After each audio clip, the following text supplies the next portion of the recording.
Hello, my name is Faith Torres, and we're here with Citizen Courage, a grassroots organization geared towards initiating Yakima citizenry towards making a better Yakima. We're here with 6 of our Yakima candidates, and we're going to have a short discussion on their positions and what they wish to accomplish in the future. So we're going to start with a few introductions. We're going to go through, start with KateAshley over here. Just give us a short intro and yeah, go ahead. I'm KateAshley Clark, and I grew up in Oregon, moved to Yakima a few years back, and was working for Pace International, a company here in Yakima, and also volunteered at Madison House through Union Gospel Mission. And that's where I met students from the Yakima School District and really engaged with them and kind of saw life from their perspective. I then moved to Seattle for a couple of years for work, and when COVID hit, we went remote. I'm a business intelligence analyst for a small software company, so I was able to relocate back here to Yakima, and so I'm really glad to be back and excited to be running for school board for Yakima School District, position 2. Thank you. My name is Edgar Hernandez Jr. I was born in East Los Angeles, California, to immigrant parents. They're from Guerrero, Mexico, so we come a long ways. When I was 2 years old, we moved to Yakima. I'm 40 years old now, so I've been in Yakima for 38 years, and I grew up all my life in Yakima. I went to Whitney Elementary School, Adams Elementary School, and then in middle school, my parents took me out of the public school and put me in a private school, and I went to Yakima Adventist Christian School for about 4 years. And then I graduated from Davis High School. And my entire life, I've worked in the agriculture industry, working with my dad and my mom out in the field. And right now, I am currently working for a company called GS Lawn Company. They provide services and they sell products to local fruit growers, and I've been there for about 15 years now. So, thank you. Mark? My name is Mark Shervey, and I am running for District 4 to the City Council of Yakima. I've lived in Yakima now for about 25 years now. I live here with my wife, raised 3 lovely daughters, and I have 3 grandchildren here as well. Recently, it's been the last 3 years, I've been a small business owner down in the historic district of downtown Yakima. I own a coffee roaster as Mac Daddy Coffee. And we've been, of course, had a hard time last year. And there are some issues that are going on in our district, in the city, and that's why I'm running. So I forgot one thing. I forgot to mention that I'm running for Yakima City Council, District 2. I'm Matt Brown. I am running for Yakima City Council, District 6. I am originally from Phoenix, Arizona. I grew up there for the first half of my life. The second half of my life, I've been here in lovely Yakima, enjoying it. I have 2 small kids. One that's in school, one that's not, and a lovely wife that I married right out of high school. The reason why I'm running for city council is because I'm trying to fight for a better future for my kids. There is so much going on in our world right now, and I'm scared for the future for them. And so for me, I'm a guy that jumps right in. I don't sit on the sidelines and hope someone else solves problems. I jump in and try to help as much as I can. And I don't want to sit back 20 years from now going, man, my kid's sitting there going, man, Dad, I wish you sure did something. That's just not me. So I'm jumping in because of that, and I'm excited for Yakima's future. Awesome. My name is Autumn Torres, and I'm running for Yakima County Commissioner, District 3. And I echo those sentiments. I am a wife, I'm a mother of 5, a grandmother, and I am very invested in the Yakima Valley. I am also concerned about our loss of freedom and liberty. We've seen businesses destroyed this last year because of government overreach, and I'm excited to get involved and help push back regulation and encourage business growth and personal freedom. Thank you. Thank you. And now we also have a candidate for the school board position, and he's over Zoom. Kenton, are you able to give us a little introduction? Yes. My name is Kenton Gartrell. I have lived in Yakima my entire life. I was raised in Yakima. I am one of 5 children of my mother's and father. I have 2 children myself. I am happily married. I live over on North 6th Street. I went to school here and I graduated here in the city of Yakima. One of the reasons I decided to run for district position 1 of the school board was I was tired of our children being treated as cattle. I am tired of them wearing masks. I'm tired of their education falling behind. I'm tired of them getting financially behind when they get into college or getting right out of high school, not having sustainable jobs, not having good paying jobs. All these things, we aren't training our kids for a future. And I felt this was important to my family, and I'm pretty sure it's important to your family. Our kids are falling behind in math. And so I thought I'd pursue that. I am a Republican. I am a libertarian that sits in the Republican Party. I am the PCO 102 of the Republican Party of Yakima County. So that's a little bit of background about me personally. Thank you, Kenton. All right, we're going to jump into the questions, and first we'll start with a broad question, but with a really hot topic, individual freedoms. Now, each of you can jump in when you want. How are you going to protect our individual freedoms if you're elected? Go ahead. I'll go ahead and start. I think in a school setting, you're looking at protecting the student, but you're also looking at upholding parental rights. And I think we're seeing a lot of institutional overreach when it comes to what choices a student makes. Recently, we had the Race to Community Immunity program that was really incentivizing students to get vaccinated.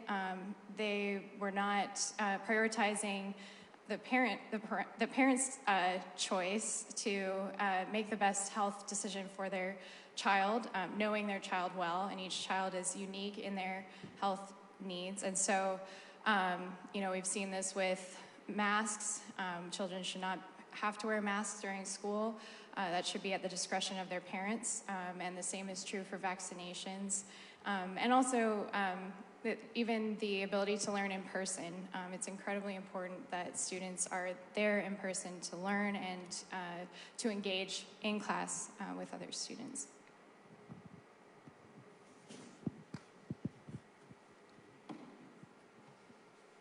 Well, I'll go next. So protecting individual freedoms, if anything has been said in the last year, it's how much the government has actually overreached our individual freedoms.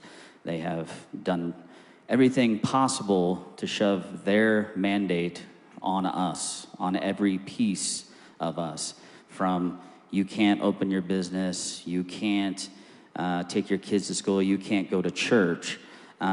They literally have been forcing their mandate and their prerogative on us.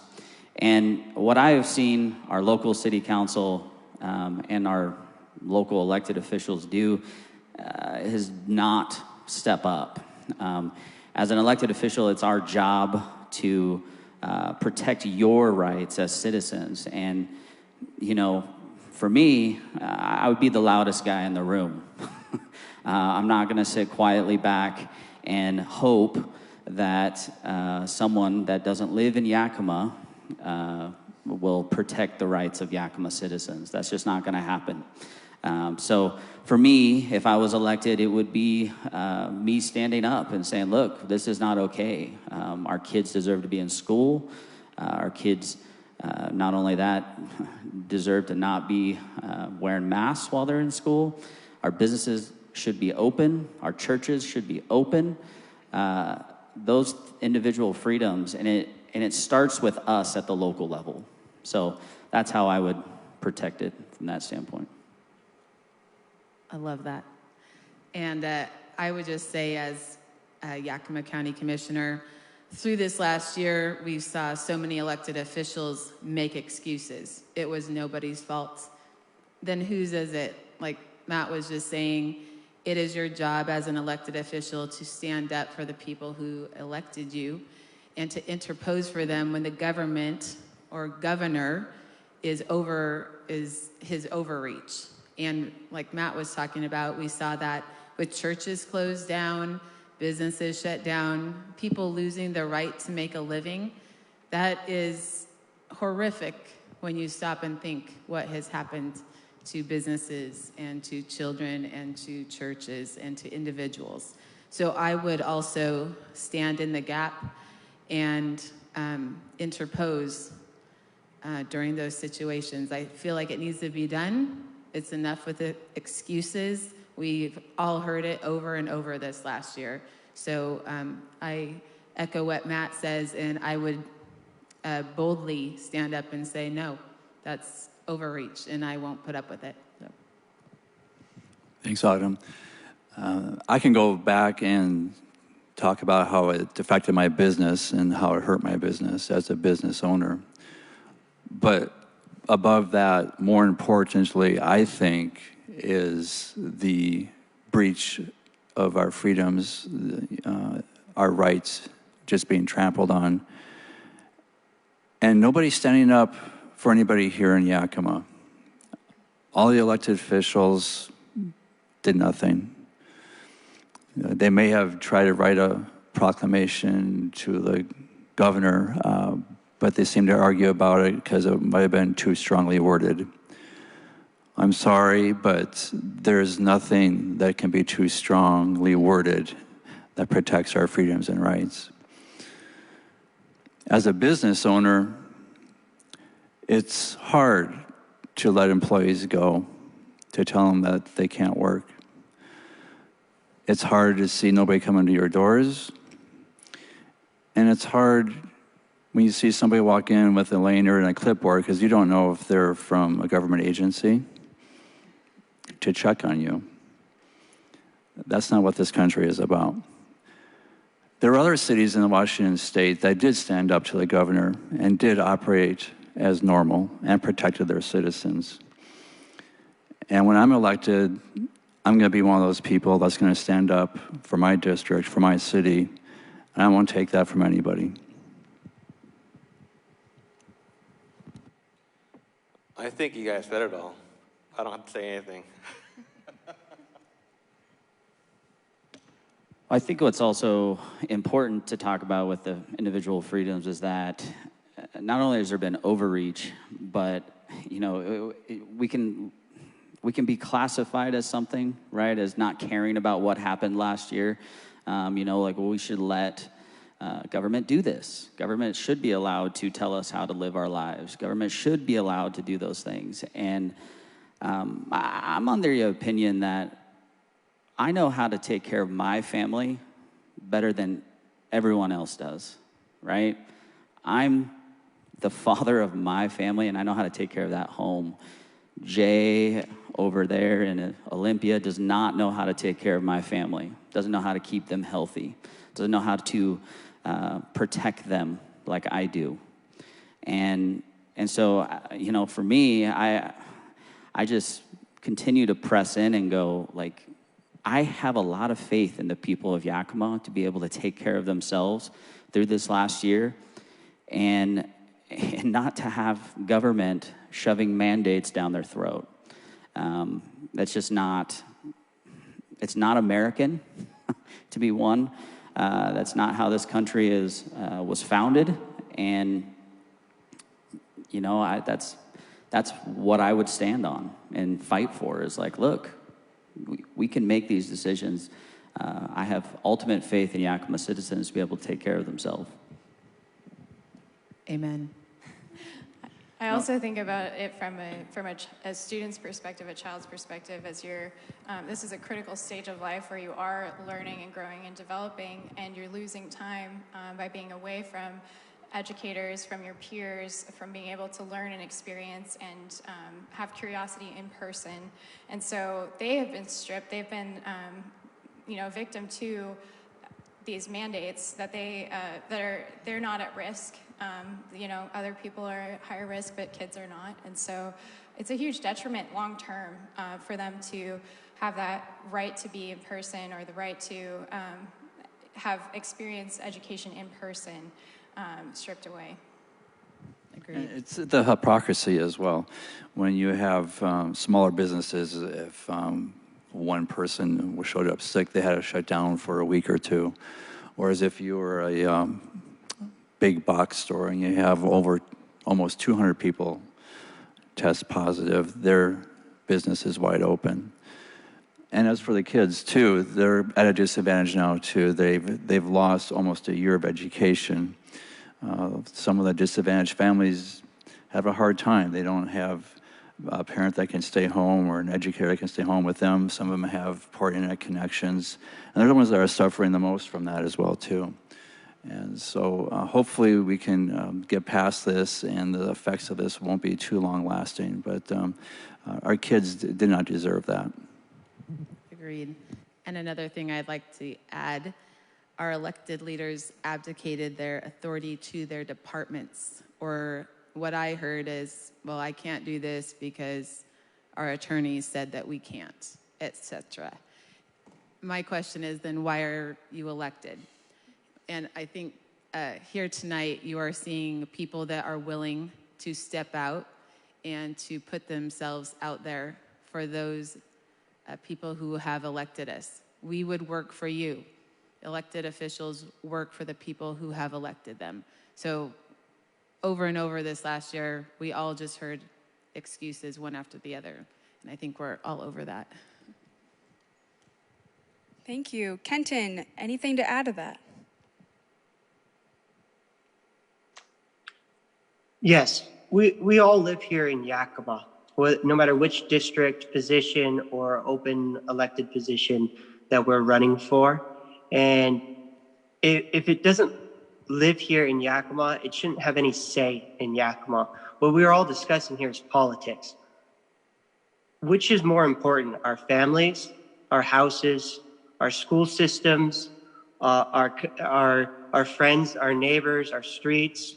What is more important, where we live or the politics of somebody else that wants to come here and tell us how we need to teach our kids, how we need to do things, how we need to go to this institution or that institution? We need to start doing what's good for Yakima. We need to start doing what's good for our kids, for their future, for their financial future, for their education, for their well-being and their mental health. And we're not going to do that by constantly making, like one other person said, they're making excuses. Every elected person so far in all our realms has made excuses for the way of things that we're dealing with today. That needs to stop. We need to quit making excuses. We need to actually go out there and be leaders. We are running to be leaders. If we're not a leader, why are we running? We should be a worker instead of a leader. And those that don't wish to lead and take pride in Yakima and where they come from and would rather be a worker for the West Side or Seattle or California or wherever this politics is coming from, maybe even it's an upper party, national party or whatever, wherever that is coming from, go be a worker for them. You don't need to be an elected official to get a paycheck and work for somebody else.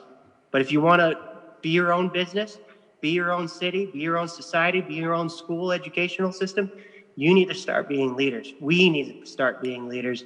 We need to hold our elected officials accountable. And we just had a whole year in every department, especially the school systems, where politics are deciding what we should and shouldn't do versus you, the parent, you, the voter, you, the Yakima citizen.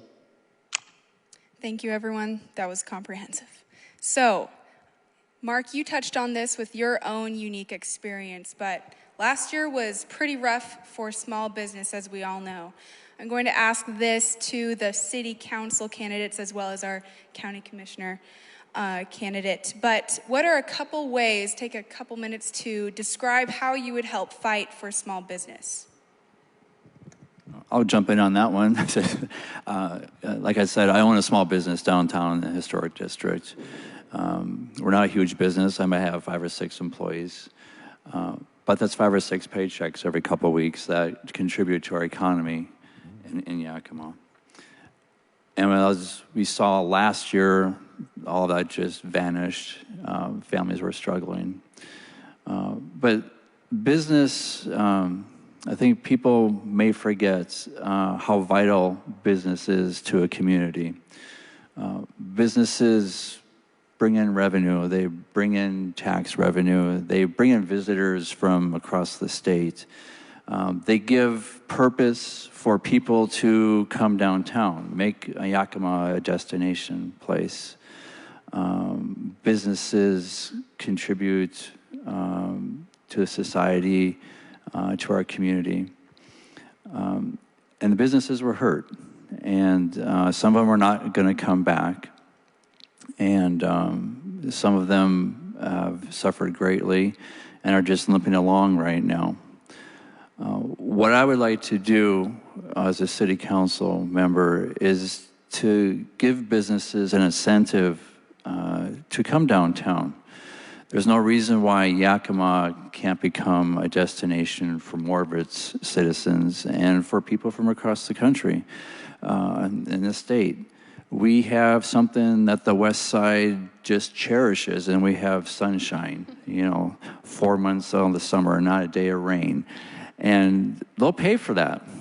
You give them a reason to come over here, whether it be food, sports, specialty shops, you name it. You give them a reason to come over here, they'll come, and they'll bring their money, and you'll see the tax revenues just increase and our revenue grow without having to raise one single tax on any citizen of Yakima. So that's my goal. There's different ways of doing that. Right now we have a lot of vacant property and storefronts downtown. Some of it's not very attractive right now.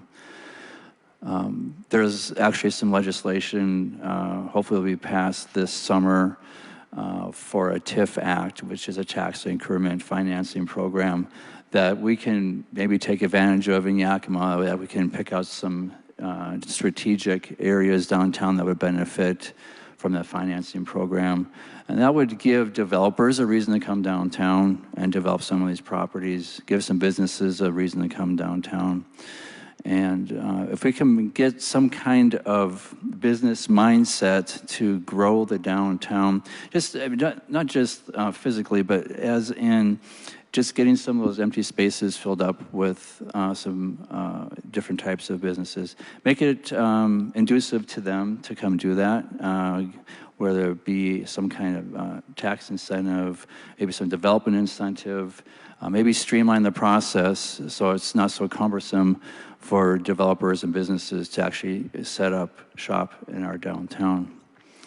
If we don't do that, we're gonna see what other towns our size have seen, and we actually kind of seen that, in the past, not too far, of the malls moving down outside of the city limits, big box stores moving outside of the city limits.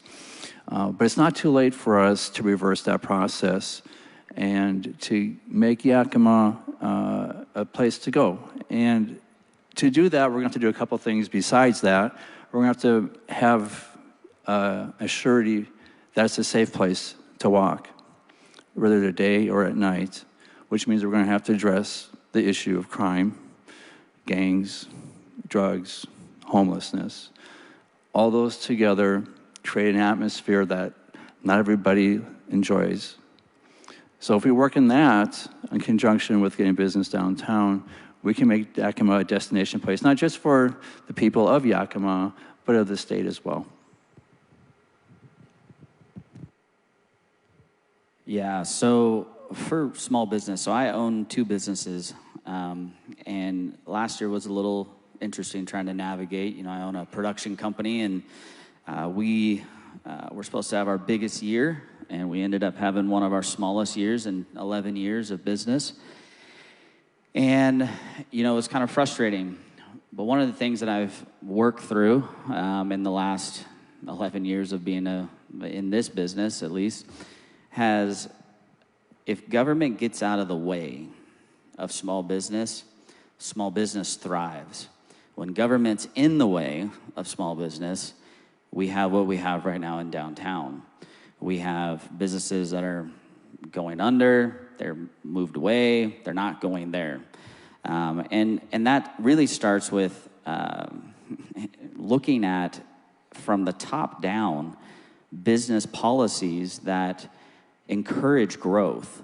and redoing what is currently policies and procedures that are in place that are stifling small business. There's permits and different things that are needed. I mean, just to even answer emails in your own home as a small business, you have to rezone and get an occupational use. That's just to answer emails in your own home. That's ridiculous. As a small business owner, you should be able to conduct business. And why?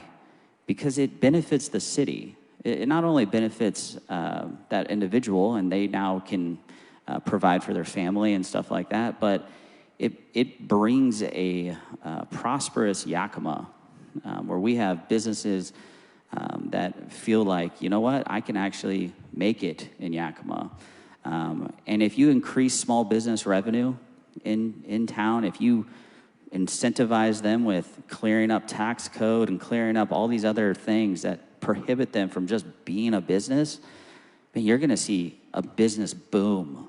And what does that do? Now you have funding and other mechanisms to actually fix all the other issues, right? You know, it's not taxing more, it's cleaning up and in pushing and saying, look, small businesses, we want you to thrive. I don't think small businesses have ever heard that from a city council. We want you to thrive. We don't want you to die. What can we do to make you thrive? What can we do to help you thrive in Yakima?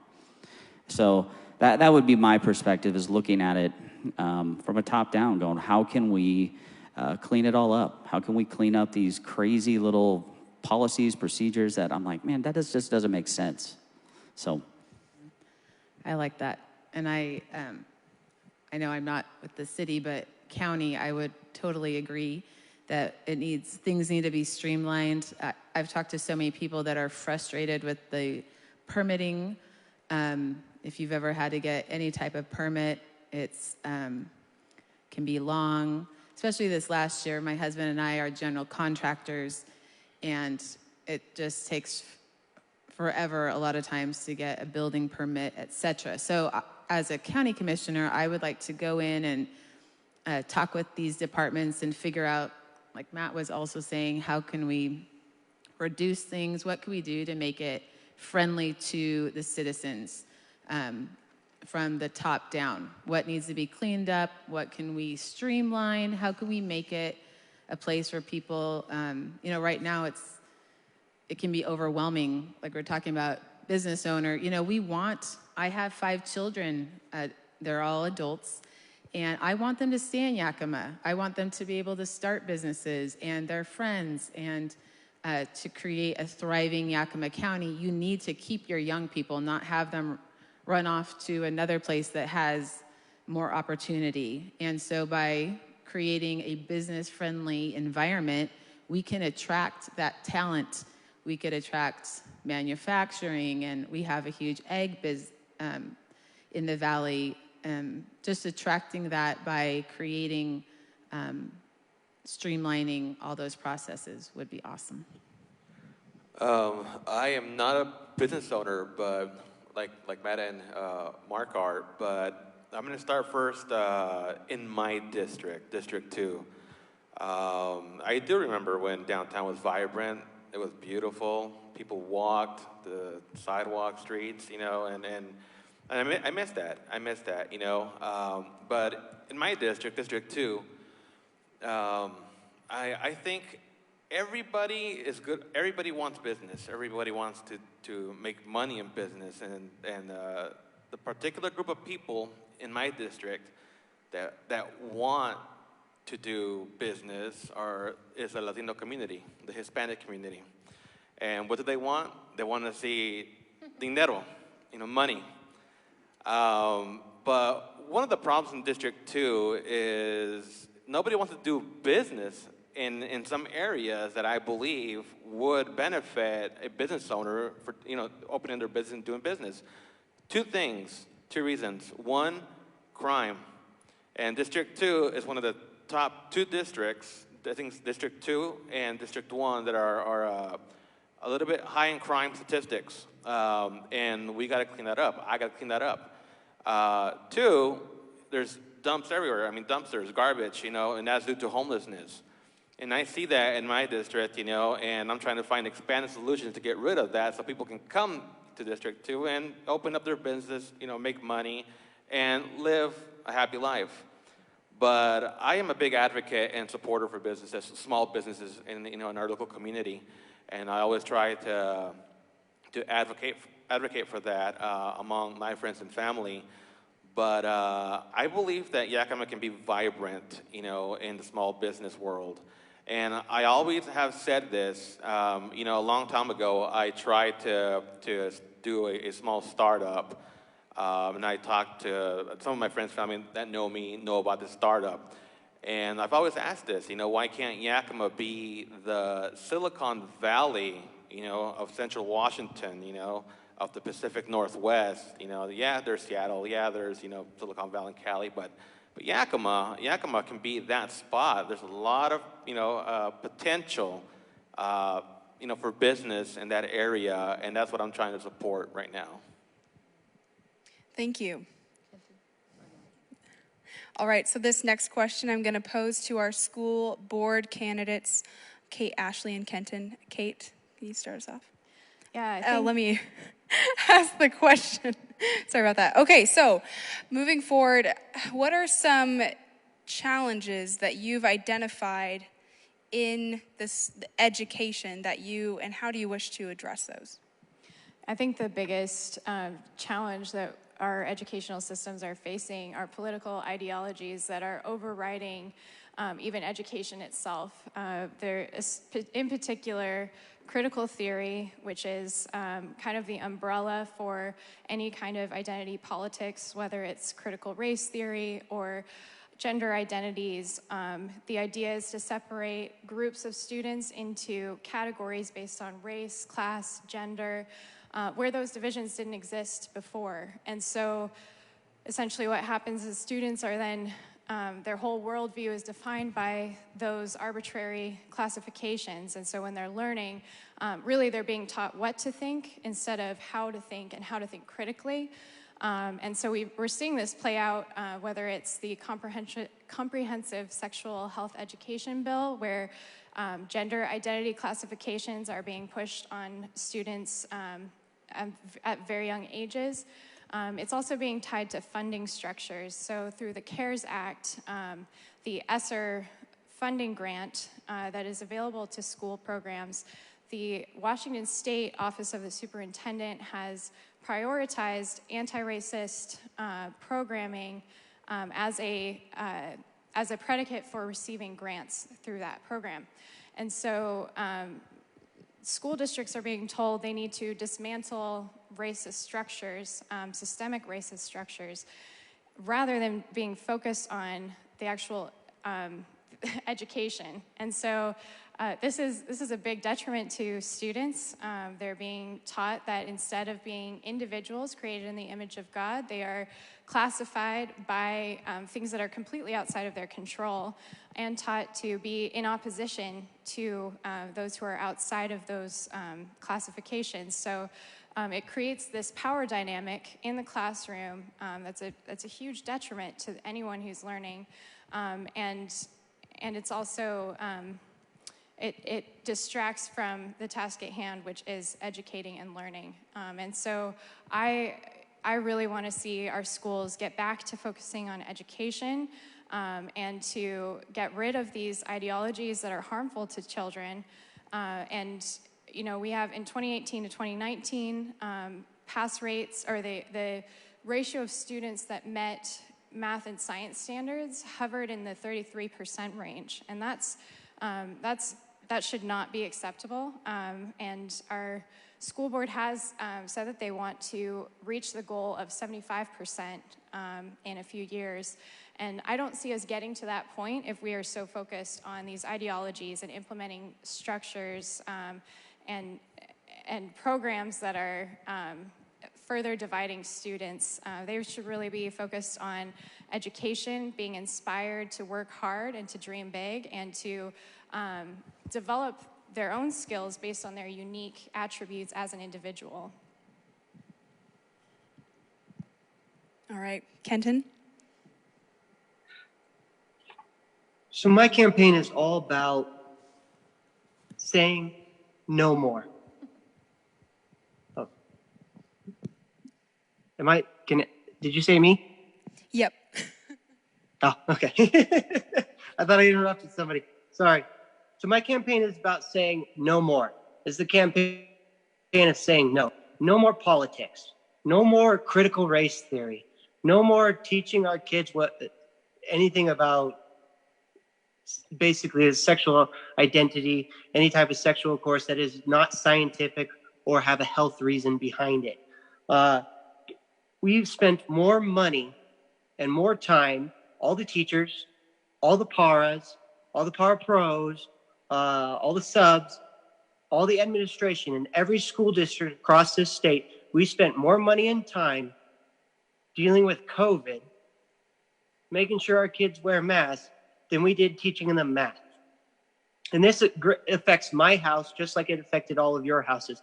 I had to pay a tutor $100 an hour to catch my kid up just to teach him basic mathematics because they were not in school all year. This is something we pay taxes to have provided, but they spent more of our tax money on dealing with masks and worried about the kids going into a school environment than they did about worrying about the kids having special tutoring for math, special tutoring for maybe catching them up in English. All of these areas, our kids are falling behind and are behind because of a whole year of politics. No more politics. That is the simplest form ever. We could have all these nice goals, all these nice achievements that we want to achieve, but if our basic system gears or the gears that make our system operate aren't working because we're too busy gumming it up with bad oil, which is basically bad politics, because our agenda is to teach them politics, we're not preparing these kids for their future. We're not doing anything for these kids' future. If anything, they're falling behind. In Yakima, that is more crucial than anything. I come from a mixed family. I come from a family that migrated here because of war, and then the other side of the family migrated here for economic reasons south of the border. I am a mixed cultural family. And right now, with all the politics, my family's being attacked, just like your family's being attacked. My identity is being erased. My kids are being taught that their identity doesn't matter. It's all about politics. It's all about pronouns. When did it get from 2 + 2 = 4 to 2 + 2 = your white, black, brown, purple, red, blue, green? That's what we're teaching them is colors. We're not teaching them basic maths anymore. We're not teaching them science. We're not teaching them how to build a rocket. We're not teaching them the financial stabilities of what gives them an edge coming out of high school. We could have trade school in high school. We could teach them trades. They could come out of high school working a job $28 an hour to $48 an hour without a college degree. He could pay for cash. He could pay with cash of learning a trade out of high school, having a job on his resume, going to college at night or online now that we have online classes, and he could pay for it in cash. Not only would that student save $300 to $600 on average by being a cash-paying student versus a loan-paying student with all the interest rates and the service fees that these colleges actually charge you when you're a loan student versus a cash-paying student, but they would get their college degree in 5 to 6 years instead of 2 to 4. They would come out with a resume. They'd already have job level experience. They would come out with no debt. Our parents were able to come out of high school, were able to get out of college, get married when they were 24 to 28, have kids when they were 24 to 28, have no debt, have a house, have a laundry unit, have a nice car, maybe not the best car, but have a nice car. Our kids don't have that. None of our kids have that. Now they get to go to college for 2 to 4 years. If they're not a very good student, they probably come out with a political science degree working at Starbucks. Ask your barista what their degree is. A lot of them have degrees. They're making $13.25 to $14.50 an hour. I could go work in the orchards. I could be a migrant. Go show you a migrant worker that has no degree making more money than that barista does with a degree. That is a problem. We've gotten to the point where politics is more important than our actual school systems. So I'm all about the campaign of no. No to critical race theory. No to SB 5224. No to sex education of teaching them their gender roles and all these other things, especially in kindergarten or middle school. It doesn't belong. It's not necessary. We need to get rid of this COVID programming. We need to concentrate on math. We could spend all the money we're spending on all this other BS, for lack of a stronger term. We could actually be paying paras in the school system a higher paying wage. Each student could have a tutor for an hour paid for by your taxes in the school system, teaching them math or maybe catching up on reading. We have all these migrants that come up here for 3 to 6 months out of the year. That's a huge amount of resources we have to use to actually get that kid caught up, because he's moving from Mexico or he's moving from south of that border to up here for 3 to 6 months out of the year, and the teacher has to catch him up. We need more power pros, but we're wasting all our money on stupid politics rather than helping that child, which we only have for 3 months. We have all these programs that are out there to help that kid, but we could do a better job. If today is the result of being good or doing a good job, then we're going to struggle. Our kids are going to struggle. This is not the world we want to live in. This is not the world your parents lived in. This is not the world your grandparents lived in. Your grandparents had it better. Your kids should have it just as good. Thanks, Kenton. Okay, we're on to our last question. And so you guys are all going to give me just a short response on why you're excited for Yakima's future in respect to the position you're running for. So we'll start with Autumn here and go down the line. Autumn. All righty. I am excited, especially as I look around these amazing candidates. I am excited for Yakima's future. As a mom, a wife, mom, and grandma, I'm very invested in Yakima. So I am excited to know that there are good people that are running for school board, for city council, for county commissioner, and people who will step out and stand up for our rights and encourage growth, business growth, education growth, and all the above. So with that, I'm excited for Yakima. So Yakima, I'm going to be honest with you. We have some challenging times ahead, but that doesn't mean I'm not excited. So with Yakima, I truly believe the best days are in front of us, not behind us. And that starts with you, and it starts with me, it starts with these guys. The best days are ahead of us, not behind us. So I think there are huge challenges coming. We've got crime, we've got homelessness, we've got schooling stuff, we've got roads and infrastructure. We've got all sorts of problems and challenges coming. But what do you need to do those things? How do you solve those problems? You have a problem-solving team on city council and your county commissioners. That's how you solve this. That's how the future is better. That's how the best days are still in front of us, not behind us. And that's what I see. I see a very exciting time for my kids, for all of you guys, citizens out there, all of your businesses. I just see a very fruitful and prosperous time for your guys' businesses. And it starts here. It starts this year. It starts with these guys right here. So. Thank you, Matt. That was awesome. And he's right. Things may not look all that rosy right now, but there's only one way we can go right now, and that's up. And that's to a bigger, brighter, glorious Yakima. Yakima is a fantastic community, and it can even be better. And if we all put our minds together, we can make that happen. And I think that's what's going to set me and us apart from what we currently have. Right now we have a council. Name one thing that they've done to help our city here, especially in the last year, or even the last couple of years. Me, are ready and dedicated to take these issues head on. We're not going to kick the can down the road. It's not going to be easy. We're not here for the money, obviously. It's something that we have a passion for. We have a passion for Yakima. We have a passion to make it better for our kids and for our grandkids. And we can do that. We have to roll up our sleeves. It's going to take some work, but that's what we're dedicated for, and that's what we're running for.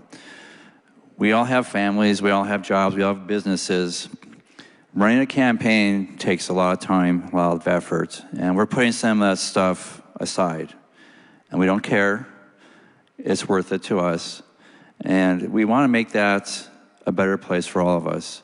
We all live in Yakima. We different places in Yakima. Some of us have businesses. We work in Yakima. And we all have a vested interest in that.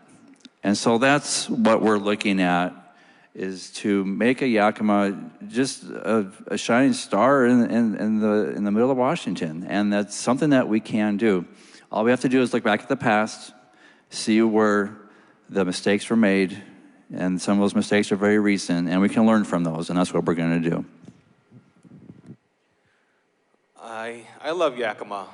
Yakima is beautiful to me and my family, growing up here and watching my family grow up in Yakima and make good memories. I am pumped for the future.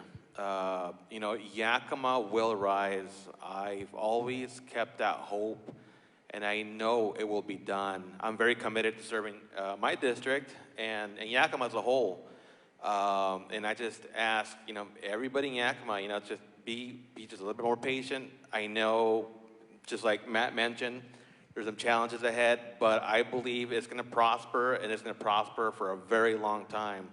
And I got to say this in Spanish, but mi gente, raza, no se desanimen. Yo sé que han pasado por muchas dificultades, muchos retos, pero yo les quiero decir hoy que Yakima va a prosperar otra vez. Se va a poner más bonito de lo que está ahorita. Yo sé que mucha gente está muy cansado de mirar lo que está pasando ahorita en nuestra ciudad y en nuestro estado y en el resto del país. Pero yo sé que hay esperanza y sé que vamos a prosperar otra vez. And I'm also excited for the future, because I know that we have students in the Yakima School District who are incredibly bright, incredibly talented, and who if we give them the opportunity, they will rise and shine. And that's what, it's not enough to get rid of harmful ideologies in the classroom. We have to replace them with the ability to challenge students and to inspire them to keep learning and to love learning, and to, I want to be part of working with the community and working with educators to build programming and enhance programming, like AP courses and resources to improve math and science, but also to just enable students to understand the heritage that they come from, that we are a nation of individuals who work hard, we excel, and we can achieve. And you just work hard, and having educators there who will be working with students to do that. So I'm really excited about the future. I am a fighter. I'm very passionate about this, and I will stand my ground when it comes to issues that are important. And if I feel that way, I know that parents in the room are going to feel twice, 10 times as much. And so I am here with you. I will stand next to you. I will fight for your child. And I know that we will see the results of that down the line. Kenton.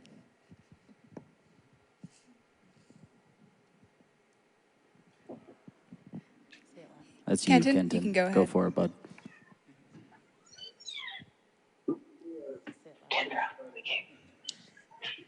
Kenton, can you hear me? Oh. You can go ahead. Yeah, I can hear you. Sorry, someone opened the door. Yakima is a very beautiful place. Look at this. Look at the panel you have in front of you. Sorry, I'm not there. So, but the panel you all have there is a very spirited, passionate group of people. All these people combined can give you the future, a progressive future, to take pride in your city, to take pride in where you come from. It's all about Yakima. It's about building Yakima. The potential of Yakima is just endless. We have everything within our own community to be a great culture, to be a great educational system, to be a great city, to have all this great infrastructure and build a great economy here locally with a great society. We just have to take pride in who we are, take pride in our culture, take pride in where we come from, and build it together. And all these people you see up here want to give you that future. It's going to be a tough one because because of the past, it's going to take a lot of fighters. So you're going to have to decide, do you want to elect a fighter? Do you want to vote for a fighter, somebody that will take the punches for you? Or do you want to elect status quo? And that's going to be the decision on the ballot come late July and come November to those that make it out of there.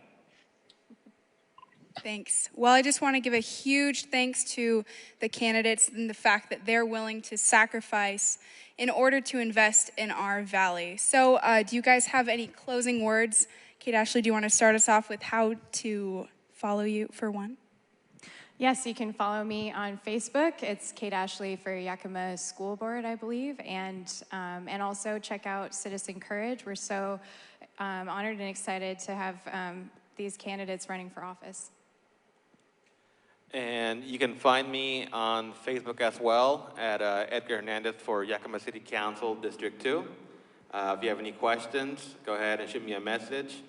I will respond to you as soon as I can. All right, and Mark Shervey here, District 4. You can find me on Facebook, Mark for Yakima. You can find me on my website, Mark for Yakima, and my email, markforyakima@gmail.com. And I'm really excited about running for the city council. I am really excited to serve my community and my district, and I'm really looking forward to it. So you're more than welcome to contact me in any of those places. You can come down to the shop and talk to me, and we can have a cup of coffee together if you want, and we can discuss your concerns. Yeah, so you can find me in a lot of the same places you can find them, but it's Matt for Yakima instead of Mark, mattforyakima.com or Matt for Yakima on Facebook and on Instagram. Shoot me a message if you have any questions, or you might see me out there doorbelling. I'm walking about 4.5 miles a day right now, so, but yeah, that's where you'll find me. And you can, Autumn Torres, but mine is Torres for Yakima on Facebook, Instagram, and my website. So I would also just love to hear from you, any concerns, wisdom you would have to share. I know there's a lot of people out there that have a lot of good stuff to share with us.